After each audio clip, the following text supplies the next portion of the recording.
Assalamualaikum warahmatullahi wabarakatuh. Bismillahirrahmanirrahim. Alhamdulillahi rabbil alamin. Wa bihi nasta'in ala umuri dunya waddin. Wa sallallahu wa sallam ala sayyidina Muhammadin khataman nabiyyin wa ala alihi wa sahbihi ajma'in. Wala hawla wala quwwata illa billahil aliyyil azim. Subhanaka la ilma lana illa ma 'allamtana innaka antal alimul hakim. Rabbi shrah li sadri wa yassir li amri wahlul 'uqdatam min lisani yafqahu qawli. Amin. Melanjutkan pembahasan kitab Risalatul Jami'ah. Qala al-musannif rahimahullah wa nafa'na bihi wa bi'ulumihi fid dharain amin. Wa hajjul baiti man istata'a ilaihi sabila ma'al ikhlas wat tasdiq. Faman lam yakun mukhlisan fahuwa munafiq. Wa man lam yakun musaddiqan biqalbihi fahuwa kafir. Pengajian yang lalu sudah kita bahas tentang rukun Islam. Yang pertama syahadat, yang kedua mendirikan sholat, yang ketiga ita'uz zakah, memberikan zakat, mengeluarkan zakat dan diberikan kepada mustahiquz zakah. Yang keempat yaitu berpuasa di bulan Ramadan, dan yang terakhir daripada rukun Islam yaitu pergi haji bagi yang mampu. Nah, musannif mengatakan rukun Islam semuanya yang sudah kita sebutkan tadi, kalau ingin diterima oleh Allah Subhanahu wa taala ma'al ikhlas, harus ikhlas. Tujuannya adalah murni mencari ridhonya Allah Subhanahu wa taala. Siapa orang yang beribadah, baik mendirikan sholat ataupun berangkat haji, mengeluarkan zakat, walaupun Anda miliaran sedekahnya, tapi kalau tujuan Anda bukan karena Allah, tujuan Anda adalah ingin dikenal sama manusia, berangkat haji nggih kepingin diceluk Pak Kaji, mengeluarkan zakat kepingin dibilang orang dermawan, poso Ramadan dilesu-lesuno biar dikatakan orang ini ahli ibadah. Kemudian dia mendirikan sholat bukan karena Allah Ta'ala, cuma karena terpaksa. Apa kata musannif? Orang seperti ini ibadah tanpa ada ikhlas tidak akan diterima oleh Allah Subhanahu wa Ta'ala. Nah, di sini Allah Subhanahu wa Ta'ala berfirman, "Wa ma khalaqtul jinna wal insa illa liya'budun." Tidaklah aku ciptakan jin dan manusia, kata Allah Subhanahu wa Ta'ala, kecuali akibatnya nggih, kalau jenengan sudah ditakdir hidup oleh Allah Ta'ala, manungso urip di dunia, jin hidup di atas dunia, akibatnya apa? Ketika dia hidup di atas dunia harus beribadah kepada Allah Subhanahu wa Ta'ala. Nah, untuk ibadah syarat utama agar diterima oleh Allah Subhanahu wa Ta'ala yaitu ikhlas. Wa ma umiru illa liya'budullaha mukhlishina lahuddin. Mereka tidak diperkenankan, tidak dianjurkan. Mereka orang-orang Yahudi, orang-orang Nasoro, siapapun, mereka diperintahkan oleh Allah Ta'ala mufridin, untuk mengesahkan Allah Ta'ala, ikhlas di dalam ibadah. Ini syarat utama. Ikhlas itu adalah al-amal li ajlillah, beramal tidak ada tujuan lain kecuali karena Allah Subhanahu wa Ta'ala. Nggih, kalau jenengan ibadah kepingin diterima oleh Allah Ta'ala, ikhlas. Kalau jenengan ibadah tanpa didasari oleh ikhlas, artinya ingin dipuji oleh manusia, maka jenengan salah alamat. Nggih, salah alamat. Ibarat orang kirim surat, nggih, kirim surat kepada saudara saya yang ada di Banyuwangi, bagaimana kabarnya? Isi suratnya Banyuwangi, dilempet suratnya, dikasih alamat Jakarta, masuk pos. Kira-kira tutup ini nyampe Banyuwangi apa tutup Jakarta? Tutup Jakarta. Kenapa? Alamatnya Jakarta. Begitu juga sholatnya kita, isine Gusti Allah sedaya.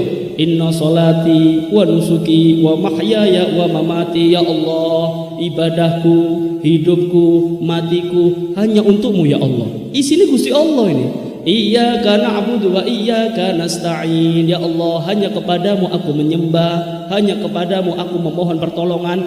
Isinya semua ibadah kita Allah, Allah, Allah. Cuma atine manjing teng menungso, kepingin dipuji manusia, ini salah alamat. Nah, nanti di akhirat jenengan ndak usah jaluk ganjaran teng Gusti Allah. Kenapa? Ndak bakal tutup, Pak. Ndak bakal sampai kepada Allah Subhanahu wa taala ibadah yang tidak ada dasar ikhlas. Disebutkan wa kana Abu Abdillah Al-Antaqi, beliau mengatakan begini, idza kana yaumul qiyamah qala Allahu lil mura'i khudh thawaba amalika mimman kunta turaihi. Nanti di akhirat nih Pak, kula jenengan bakal dibalas kali Gusti Allah. Amal-amal kita semua diberikan kepada manusia, diberi semua oleh Allah Ta'ala. Sing amali api semua bakal dibalas sama Allah Ta'ala. Nah, nanti di akhirat ketika pembagian pahala, ada beberapa hamba disinggung sama Allah Subhanahu wa Ta'ala. Ketika pembagian pahala nih, ada beberapa orang disinggung sama Allah Ta'ala. Jenengan minta pahala kepada manusia yang dulu kamu ingin dipuji, ojo njaluk nang aku. Allah akan mengatakan seperti itu kepada orang yang riya, kepada orang yang ibadahnya karena ingin pujian manusia. Allah nyenggung nanti, jenengan jangan minta saya, kata Allah Ta'ala. Jenengan kalau kepingin antuk pahala, minta aja, jual nang tonggone jenengan. Jenengan kan kepingin dibilang orang dermawan, jenengan kan bantu orang kepingin dibilang orang roman. Sekarang jenengan jangan minta sama saya, minta sama tetangga jenengan yang Anda dulu di dunia kepingin dipuji. Karena itu hati-hati, nggih. Kalau begitu saya ibadah singitan mawon nggih. Wedi riya, saya wis ngaji di oma, sholat di rumah. Kenapa? Saya takut riya. Nah, tidak boleh seperti itu. Nggih. Ikhlas niku Pak. Ikhlas itu akan muncul ketika Anda beramal. Bukan berarti ketika Anda di rumah pasti ikhlas, belum tentu. Ikhlas itu akan muncul ketika ada amal. Jadi silahkan Anda beramal tapi ikhlas. Bukan berarti meninggalkan sholat berjamaah karena takut dak ikhlas. Ini salah. Jenengan butuh makan, jenengan butuh minum, silahkan Anda makan, monggo. Anda minum, monggo. Tapi ojo sing haram. Bukan berarti meninggalkan makanan, meninggalkan minuman karena takut haram. Salah jenengan. Jenengan monggo dahar, boten. Saya tidak mau makan, wedi haram. Dikasih minum, boten. Aku wedi haram. Ndak mangan, ndak ngombe jenengan, mati Pak.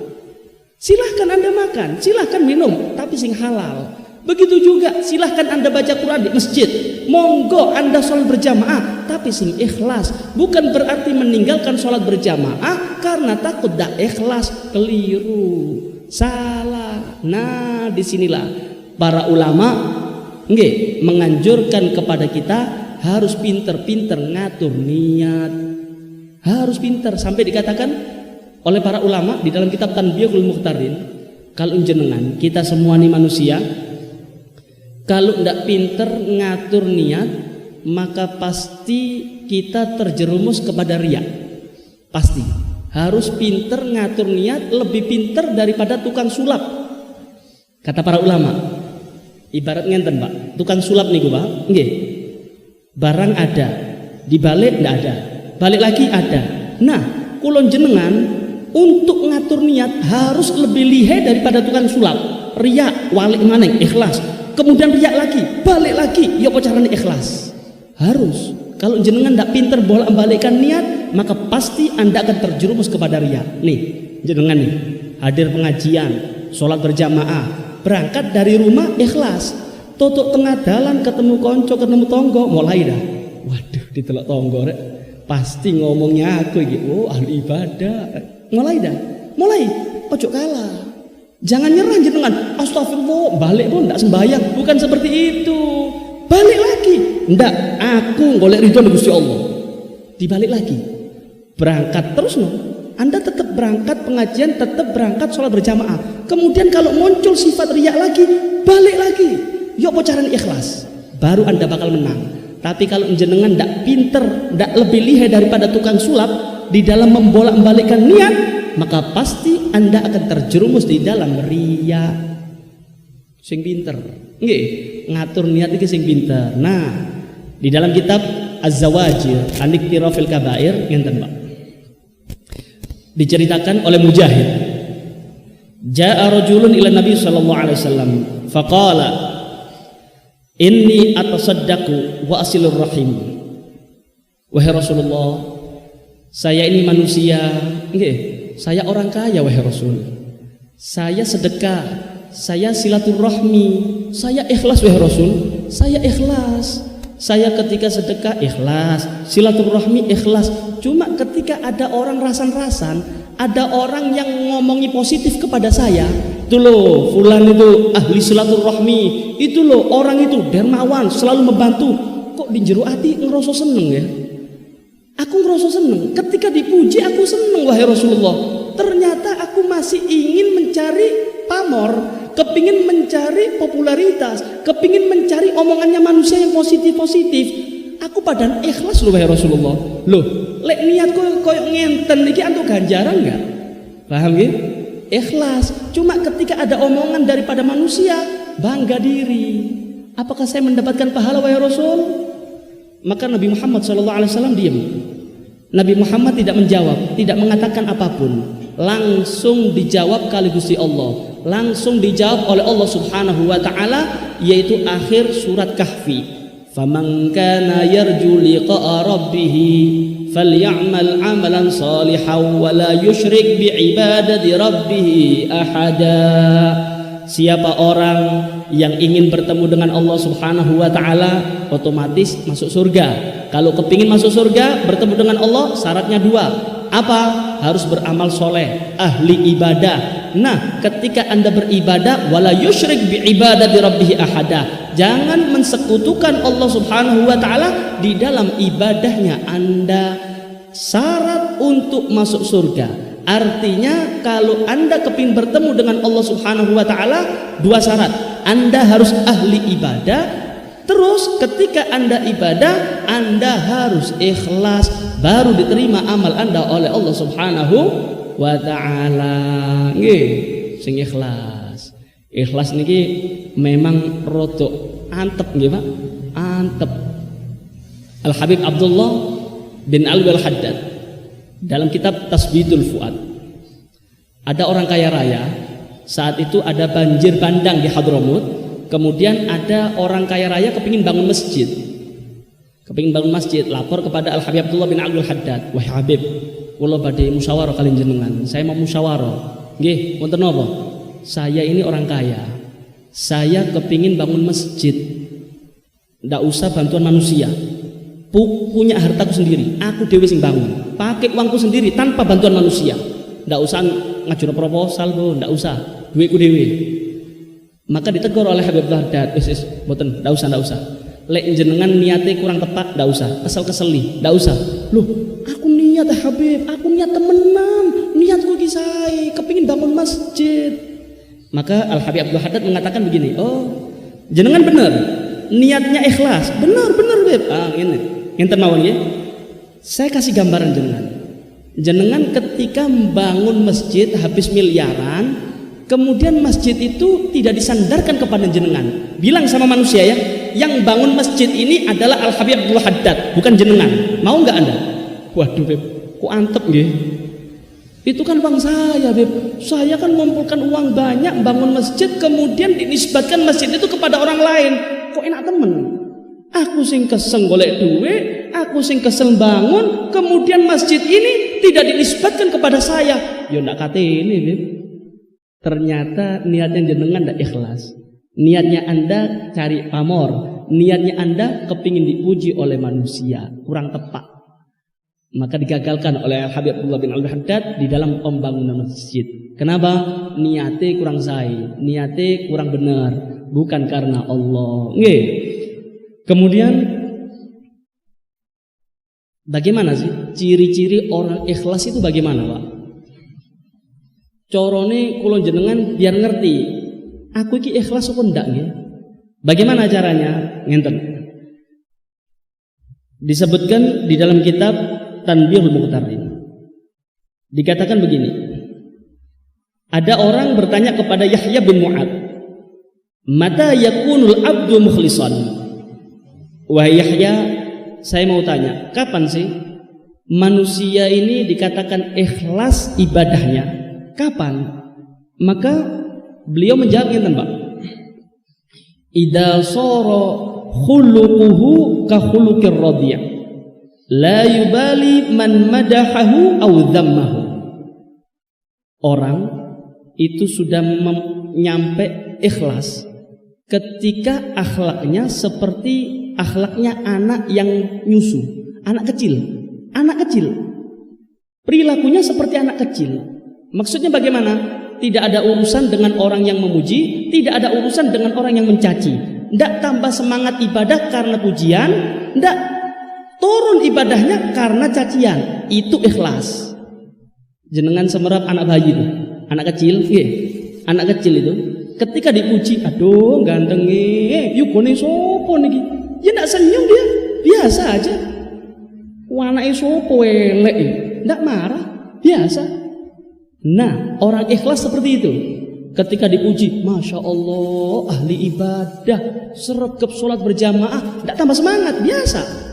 Ketika dicaci, wah sok suci, tidak pesimis, tidak cilik hati. Ini orang ikhlas. Tapi ketika Anda dicaci maki, kendor, ketika ada orang mengatakan jenengan, itu beb sok suci, percuma itu beb baru tobat, wis rugi, tumpes baru ahli ibadah. Kemudian jenengan mengatakan, ya apa sih beb menungso niki? Aku mentogel diilokno, tobat dirasani, wis ndak usah ibadah wis. Berarti jenengan ndak ikhlas. Kenapa? Masih ngurusi komentar manusia.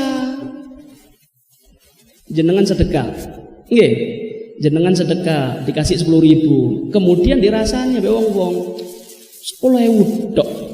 Jenengan jawab, lo 10.000 ikhlas, timbang 1.000 ndak ikhlas. Berarti Anda ada ikhlas itu. Kenapa? Anda masih ngerespon omongannya manusia. Kalau orang ikhlas tidak ada urusan. Mau dicaci maki, tidak ada urusan. Yang penting aku ngetor duit. Yang penting aku sedekah. Walaupun Anda mengatakan saya orang bakhil, walaupun Anda mengatakan saya orang kikir, tidak ada urusan. Aku ngetor duit karena Allah Subhanahu wa taala. Ini ikhlas. Tidak ngerespon omongan manusia. Ikhlas niku Pak mempunyai kekuatan. Diceritakan di dalam kitab Ihya, ada orang ahli ibadah, Pak. Ada orang ahli ibadah, kemudian di daerahnya tersebut ada satu pohon besar disembah. Ini orang yang ahli ibadah yang tidak pernah keluar rumah, kerungu selentingan bahwasanya di daerahnya ada pohon yang disembah. Pegel, Pak. Marah karena Allah. Ya Allah, di desaku, di daerahku masih ada orang yang menyembah pohon. Syirik ini. Jadi waduh, diparani, Pak. Pohon yang disembah itu mau ditebas sudah, mau dipotong. Kenapa? Menjadi penyembahan daerah tersebut. Ketika berangkat semangat ini, Pak, ikhlas karena Allah, ngamuknya karena Allah. Tengah jalan dipapak kali iblis. Iblis tahu ini orang mau negor pohon yang disembah. Kemudian iblis ini menjelma jadi manusia tua renta. Negor kepada Pak Ustadz ini, Pak Ustadz, jenengan badhe teng pundi? Niku enten wit gede disembah, kurang ajar menungso niki. Itu syirik itu. Marah karena Allah. Maka iblis yang nyamar jadi manusia ini mengatakan pun ngenten mawon, ngenten. Pak Ustadz, tidak usah ngamuk-ngamuk, Pak Ustadz, tidak usah ngamuk-ngamuk. Jenengan kan melarat, jenengan kan orang miskin. Kalau ini memang syirik, kalau Allah murka, maka pasti Allah akan mengutus Rasul. Lu jenengan lo tutup Rasul, jenengan kan bukan Nabi, bukan urusan jenengan ini. Biarkan saja, jenengan ibadah mawon di rumah. Nanti tiap hari tak kei 3 dinar. Ya napa? Bendino tak kei 3 dinar. Wis ndak usah urusan nang kuit-witan ngono wis. Bingung. Mulai Pak, tar kedir kena duit nih Pak. 3 dinar Pak, 3 dinar kurang lebih ya 10 juta ya. Kemudian orang ini mengatakan, "Mboten, tetep aku ate negur wit itu syirik." Ustaz, saya kasih masukan nggih, jenengan ibadah mawon di rumah, jenengan kalau orang miskin bendino mangan tempe, saya sanggup Pak Ustaz, tiap hari jenengan saya kasih 3 dinar, menengo di omah wis tak enteri 3 dinar. Anda bisa makan seenaknya, kemudian Anda bisa memanjakan keluarga. Ya napa? Mulai lagi Pak, serius jenengan bendino ngekek 3 dinar, nggih serius, pulang Pak, pulang nih, pulang. Kemudian tiap hari bangun tidur ada 3 dinar, tiap hari 3 dinar, 3 dinar, nggih. Hari keempat kosong, 3 dinar tidak diantar lagi. Maka orang ini mengatakan mungkin lali, wong tua niku mungkin lali nih. Hari kelima kosong maneh Pak. Gregeten, waduh pengkhianat niki. Digoroi kula njiki wedhung maneh Pak. Ngambil wedhung kate nebas wit. Cuma yang kedua marah karena ndak dikei duit. Yang pertama marah karena Allah. Yang kedua marah karena ndak dikasih uang. Ngamuk berangkat kok wedhung didang maneh ambek iblis nih. Sing tuwa niki didang. Pak Ustaz, katanya jenengan. Mau kemana Anda? Mau kemana? Kurang ajar jenengan. Jenengan pengkhianat. Nopo? Nopo? Wes tak tebas niku. Uwit iku tak tebas. Jenengan pengkhianat. Ojo macam-macam. Ojo macam-macam. Dan urusan jenengan ambil uwit iku. Ngejak gelut jenengan. Wah. Ditantang Pak. Orang tua yang ditantang. Kemudian duel. Duel ya diserempong Pak. Diserempong sama orang tua ini, serempong kalah. Geblak ditindih, kata dipatahin ini wong tua. Orang tua ini iblis ini menang. Kemudian orang ini katakan, jenengan kok kuat? Jenengan kan wis tuwa. Jenengan sinten sih? Kula iblis. Kula iblis. Jenengan kok kuat? Apa jenengan kekuatan itu kondi? Jenengan saiki ngamuke krana duit. Yang pertama, Anda marah karena Allah, aku wedi jenengan.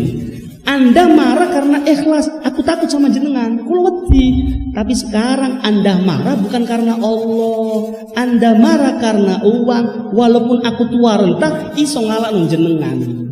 Karena apa? Ndak ikhlas. Karena itu Anda nih, kita semua nih, nggih. Kalau sudah ikhlas, ndak wedi sapa-sapa, Pak. Ndak takut sama siapa-siapa. Jenengan mau pengajian, kemudian Anda mengatakan yang hak, ndak ada yang takut. Ndak takut. Kenapa? Aku ikhlas. Aku memang ngajari sing bener. Dalam urusan nek menungso, kate setuju ndak setuju, mau pro mau kontra ndak ada urusan. Sing penting aku golek ridho Gusti Allah. Kalau orang ikhlas itu nekat. Kalau orang ikhlas ada kekuatan. Kalau orang ikhlas walaupun tidak ada pendukung, insya Allah dia bakal berhasil. Bakal berhasil. Coba lihat, tuh lihat Wali Songo nih, nggih. Wali Songo, wali ini mek Songo Pak. Wali ini cuma 9 bisa ngislamkan 1 Jawa, tidak masuk akal, nggih. Apalagi zaman dulu terjal munggah gunung, mudun gunung, kan begitu. Coba bagaimana? Karena dakwah yang ikhlas, wali ini mek Songo sak Jawa dadi Islam ikhlas.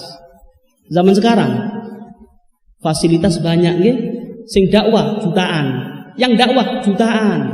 Nih kita nih, sing di Winongan nih, nggih, sing di Jakarta iso ngrungokno Pak. Gara-gara media. Cuma kenapa banyak orang yang dakwah, media untuk dakwah banyak, cuma kok banyak maksiat? Kenapa? Setunggal mawon, ndak ikhlas. Enggak ikhlas. Nggih, cari popularitas.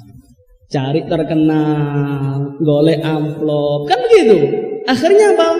Cuma begitu aja, ceramah tidak berbenang hati. Akhirnya kemaksiatan merajalela, bukan jadi panutan, jadi tontonan. Beda sama yang dulu. Sekarang banyak dai, cuma ya begitulah Pak.